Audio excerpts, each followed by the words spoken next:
United States Army Air Force is off for Berlin. Bucking a 70-mile-an-hour headwind, our flying forts hit temperatures ranging as low as 58 below zero as it bombs away over the German capital.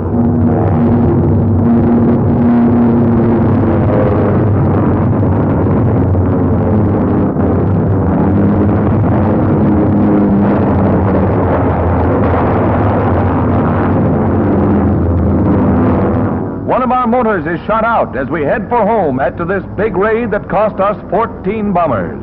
That channel is a welcome sight. Air Force pictures show how flares are used to signal which forts have wounded crewmen aboard and to send medical ground crews into action. They'll be ready with first aid and blood plasma.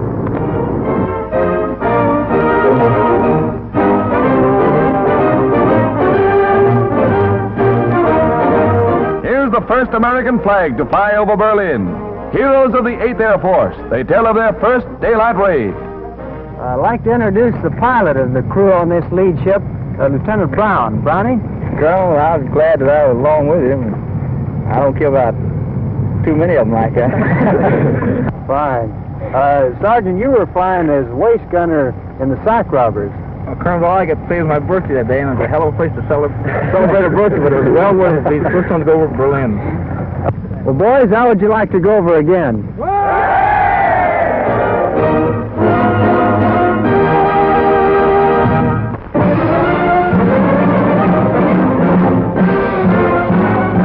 German prisoners of war in a northern Michigan camp take to their daily chores with a will, as the Signal Corps pictures show. Use of the men for timber work was recently authorized to offset the grave labor shortage.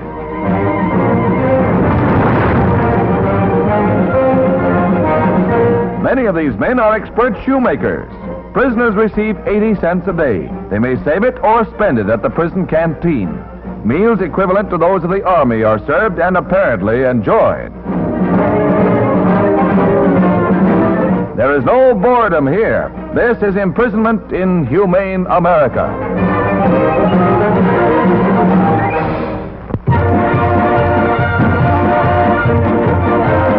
Brazilian fishermen find good fishing off their coast that pays better returns than the finny variety. The catch is crude rubber, lost by the German war machine when the U.S. Navy sank 3 blockade runners. The German ships were bound from the Dutch East Indies with their vital cargoes when caught and sunk. Since then, fishermen have salvaged from 10 to 20 tons a day. Hitler's loss will help keep our war machines rolling.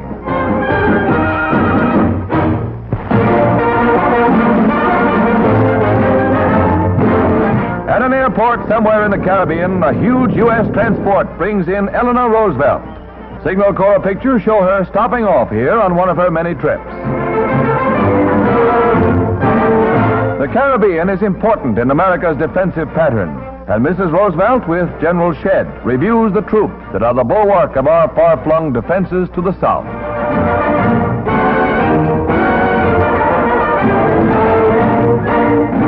A new Australian destroyer is being christened today by Mrs. Douglas MacArthur. Named the Bataan in tribute to these gallant men of General MacArthur's who fought the Japs to the very end, she will bear an honored name. Listen thee, Bataan, and may God bless you. Bataan is a name that this proud ship goes forth to avenge. May she have the honor of sailing victoriously past Bataan itself in our sweep to victory.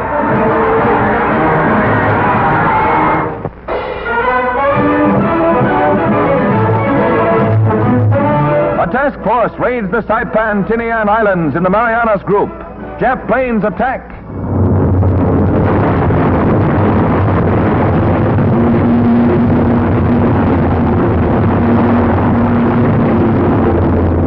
"29 Japs shot from the sky."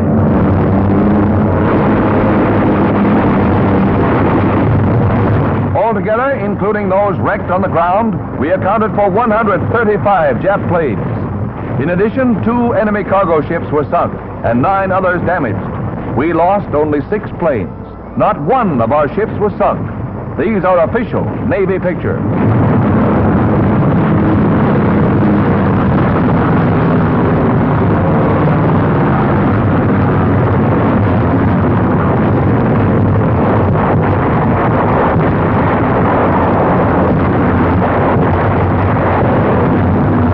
Navy didn't turn up, as usual, even though the enemy detected our approach well in advance.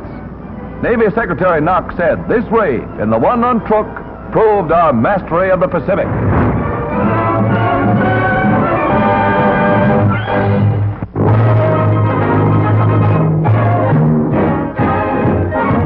The great harp drips with rain, but it takes more than water to dampen the Irish come St. Patrick's Day in the morning. 48,000 faithful strut up New York's Fifth Avenue. The wee ones were there, too.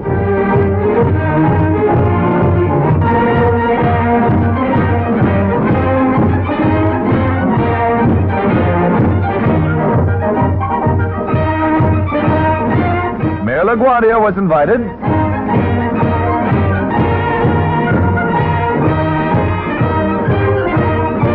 There may be water in those boots, but watch that strut. She can practically play Molly O with that baton.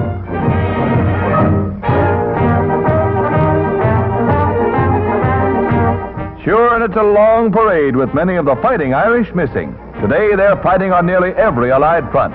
May St. Patrick be with them.